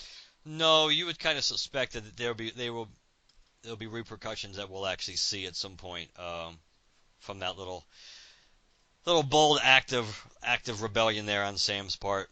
I agree. The stuff when he went to see his father was good. That stuff when he showed up at the actual Citadel was kind of eh. But obviously, well, shouldn't say obviously. We like to think anyway that there's going to be stuff that Sam finds out which is going to be relevant in the wars to come, if you will, or the war to come against the White Walkers. Mm-hmm. And the other nice return this season was the Mountain. The Mountain returned, who again, it's not seeing a dead body. It was good to see that the Mountain was actually alive. Not the Mountain. Oh, I'm sorry, damn it, you're right, not the Mountain, the Hound. We don't care about the Mountain. We'll care when he dies. We don't care about it. Yeah. The Hound, I apologize. Yes, the Hound returns. We find out that he was saved, barely alive, but he was saved from his fight with Brienne when he fell off the cliff and broke his leg, and probably even from the infection that he had from that he wouldn't let Arya burn out, which was most of his problem, weakened him for that fight with Brienne, or else he probably would have never been in that situation. We kind of get a little gentler Hound to a certain extent, and at least in the beginning, until he has to avenge the deaths of basically this little sect of people that including Ian McShane that had saved him. So he kind of and it still seems like he's different. I mean, he's not like he's not going to kill you if there's a real reason to. But he does seem like maybe he's and Ian McShane played up this part, and when he kind of runs back into what the the Knights with No Borders? That's not right. The Men with No Banners. Men with No Banners. That's it. That he runs back into them, who of course he literally had a run-in with them a few seasons ago when he killed their leader, who also was resurrected by the Lord of Light of that power. Yeah. But they were trying to convince him too that that it's still not too late to basically it's still not too late to make your life mean something, and that basically you still have a role to play, and that's why you're here. So that kind of opens the door for what that could be. Obviously, before Tommen wiped out the idea of having trial by combat, many people thought, oh, that's going to open the door for maybe the Hound to be the champion for the High Sparrows. the Faith Militant to go against the Mountain, but that never happened. But it doesn't mean we're still not going to get that fight at some point. It could. Oh yeah, absolutely. I would suspect that's. I would still suspect that's likely. Count on it. So I think that pretty much covers the plots and the major characters. We mentioned before, though so not in great detail because I think we were saving it towards the end. Pretty much, and this started coming out even before, either before the season began or like the first 2 episodes of the season in that time frame. That the showrunners Benioff and Weiss pretty much have said, and they were pretty consistent about this all along because they originally thought it was only going to be 7 seasons, but I guess they always had a little bit of wiggle room. That they pretty much always envisioned this whole running time of Game of Thrones to be like 70 to 75 hours. And they see it more as 73. They've kind of gone back to the point, but really at this point still see it as only 73. Even though nothing's been officially announced by HBO, but the odds are, at max we know there's 13 to 15 episodes more, probably closer to 13. Hasn't been officially announced, but probably going to be that we're going to have a shorter season 7 instead of a 10 episode 7 and a pretty abridged season 8.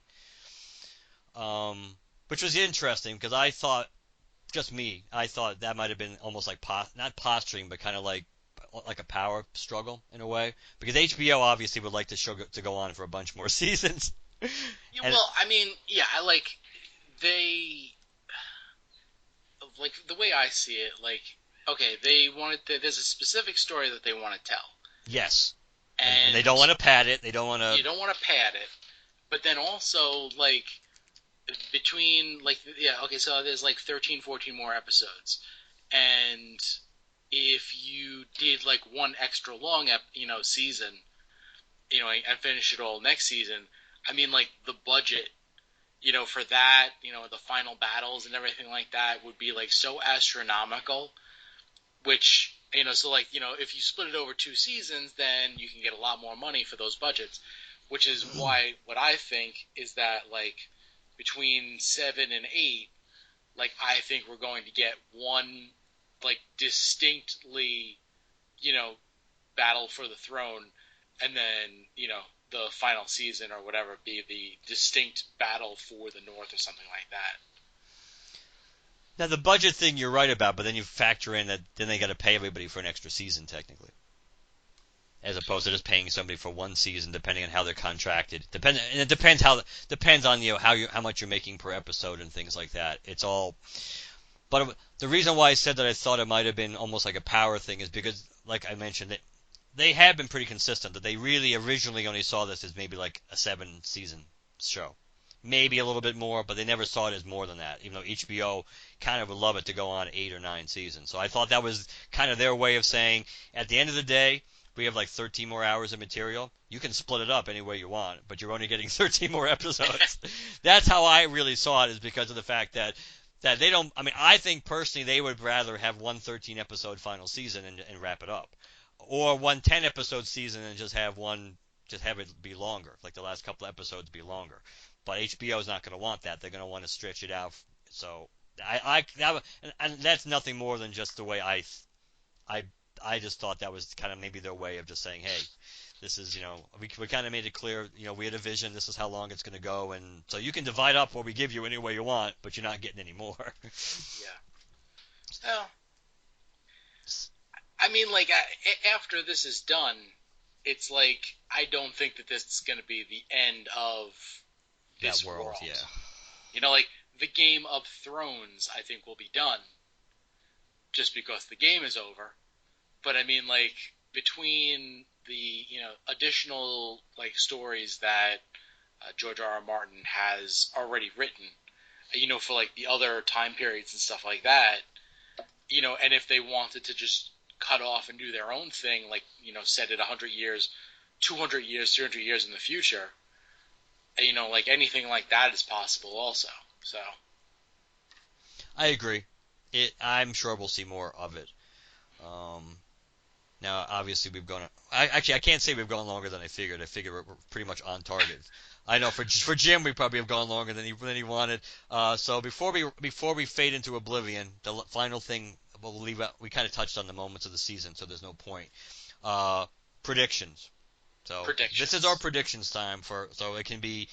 So you can say what you think will happen in season 7 or season 8, or not even tie it to any, just your overall predictions of what you think we're going to see between now and the end of the show, and then I will do the same, and then we can wrap this sucker up. Okay, so I like the Azor Ahai, Oh, the prince who was promised. the prince who was promised. Yeah, like that whole prophecy. Like, it seems to me that what they're kind of trying to pull is like exactly like Harry Potter, where like you had the prophecy of like the child who was going to end up overthrowing Voldemort, and like okay, well they're going to be born on this day, and this is what's going to happen, and blah blah blah blah blah. And then you had Harry Potter, and then you had Neville Longbottom, who were both born on the exact same day, and like all like the prophecy could have applied to like both of them.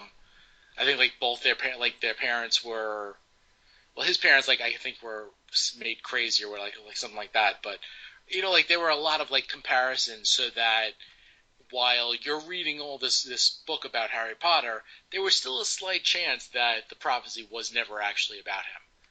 So like you've got like the prince who was promised, who like we don't know a lot about it, but like that they were going to be born under a bleeding star.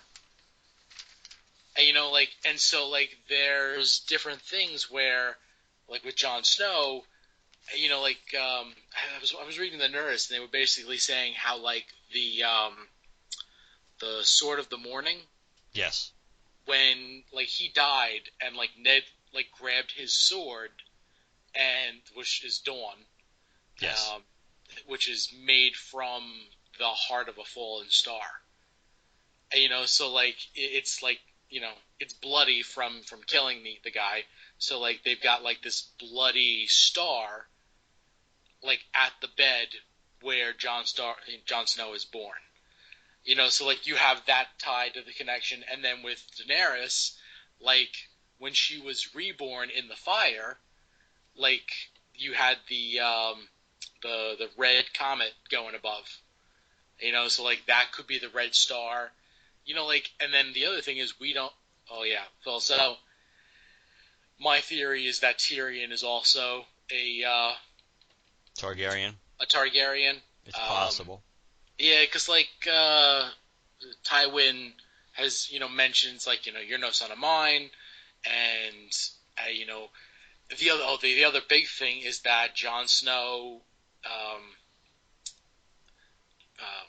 Jon Snow, and I think Daenerys also both killed their mother in childbirth, and so did Tyrion.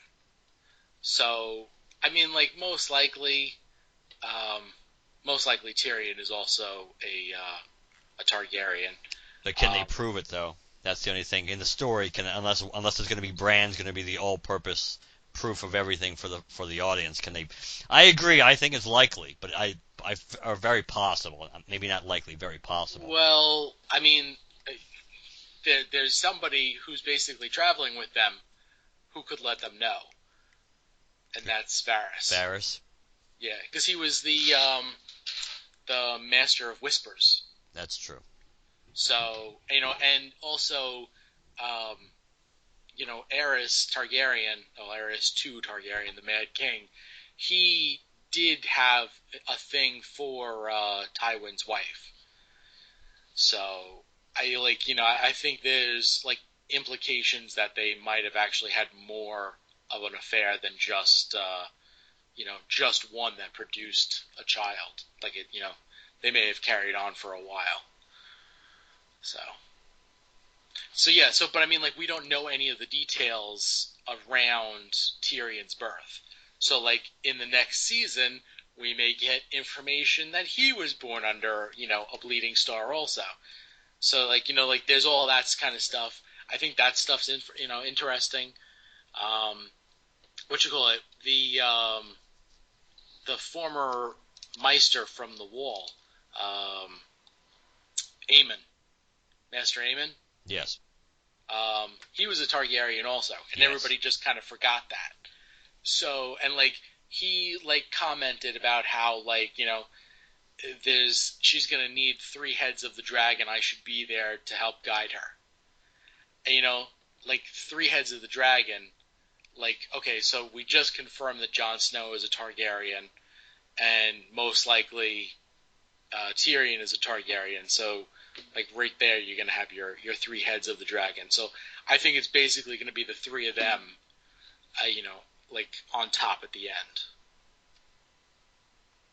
Makes sense. Anything else? I'm not rushing you. I just don't know. Didn't know if that was your only thought or not. I mean, like I think that's the primary. And I think after that, like Jon Snow will. Actually, I don't know. I was gonna say Jon Snow would continue to rule the North, and she'll run the Seven Kingdoms overall. But like what you were saying, as far as she's a conqueror. Like I wonder if she'll leave Jon Snow to rule, and then she'll go back to Essos and like basically conquer that and just be like the greatest conqueror in the world. Now with I already mentioned the Cersei thing. I think Jamie will kill her. Yeah. I think that'll happen. Uh, a lot of what happens with Dany, because we've been told that Dany can't have any more kids, any more natural kids. Whether that's true or not, or maybe she just has to be with the right person.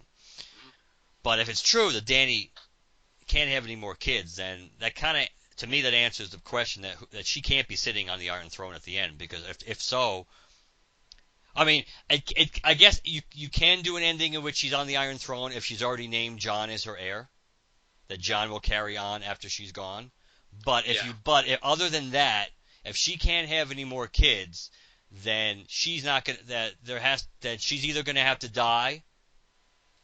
I mean, she can be queen first, which I think will happen. I think Dany will be queen. She will get the Iron Throne before the series ends. I don't think she'll be sitting on it when it ends. I think Jon will be sitting on it when it ends. Now, if for some reason she can't have a child, but she could theoretically with Jon because they're both Targaryens, if that somehow would offset, then maybe you could have them. And I know a lot of people think, oh, let's have them marry each other, and because Targaryens don't exactly frown upon that. But is that really the happy? I mean, yeah, it's two characters we really, really like, but having an aunt and a nephew walk off into marriage together, is that really the happy ending we want to get? Really? I mean, is that really what we want to see? I know we like the characters, but is that really? So that's why when I hear people say that, it makes sense on some level, but I don't necessarily know they're going to give us that. So I think she becomes queen. I think she dies fighting the Night King and the White Walkers. Jon Snow becomes king. Jon Snow carries on the Targaryen dynasty. Because I don't know who he's going to marry. Marry Missandei, for God's sake.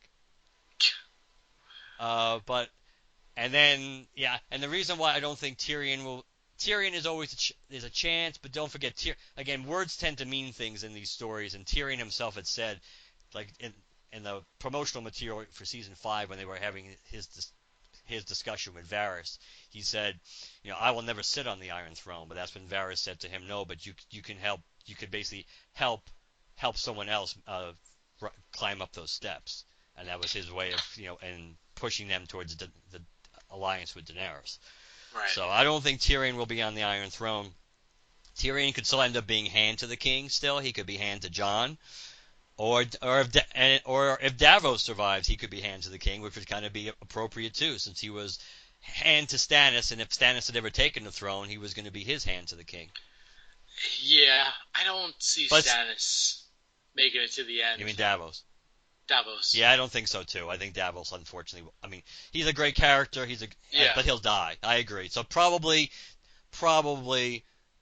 Jon Snow sits on the throne, especially because, again, he's somebody who doesn't want it, so that's why he'll do a good job with it. And Tyrion will be the hand of the king. It would be interesting to see if, and this is kind of like, again, you want a feel-good thing in a way. It would be kind of cool if Tyrion and Sansa ended up back together, but by choice this time. Yeah, That would actually, be kind of cool. yeah, So, the only one that was ever actually nice to her. yeah, because at some point they're gonna, in low likelihood, they're gonna interact again, and it'd be kind of cool to see how she reacts. How she reacts to him now, being in the position of seeing everything she's seen. Will she appreciate his kindness to her even more so, having been with Bolton, and also even how Joffrey treated her, though Joffrey never violated her, but still. Yeah. And I think, unless you have something to add, I think we've done our justice to this season. Oh, I think we've done more than justice. We've done an injustice now. No. Twice the justice. Do you wanna plug our show before I plug the show? Oh God. Oh yeah, Greatest Toy Podcast. We do a toy podcast called Greatest Toy Podcast. Go to greatesttoypodcast.com and listen to all the toy news. We have to record that next. We do. If you're still up to it, I can do it if you are. Oh, it's going to be a speed episode. Okay, so yeah, if you've never listened to Greatest Toy Podcast, then that's going to be the one to listen to because it's going to be nice and short. Yeah, we'll aim for 45 minutes at max for that one, probably. 20-minute episode. But there's a lot of stuff to cover, to be fair to us. True. But it'll be interesting to see if we could do it. This is the abridged version. Good night, everybody. Yeah. If you'd like to contact us or talk about this episode or any other episode, and we didn't get any feedback, which is not surprising yet, but hopefully we'll get some Game of Thrones feedback that we can talk about in a future episode. LanternCast@gmail.com, LanternCast@gmail.com. You can follow us on Twitter, Instagram, and like us on Facebook. Use hashtag GeoCast to find us on any of those. We're on iTunes and Stitcher, so please leave us positive reviews on one or both of the platforms if you listen to us on both.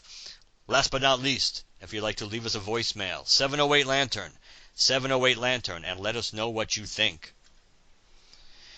And up next should be another guest host, as our friend Corwin Kroll should be returning, and he and I will make up for lost time and do the quarterly, which will technically not come out in the second quarter now, but we won't miss it by much. So that should be the next episode. So, and then Chad will come back probably.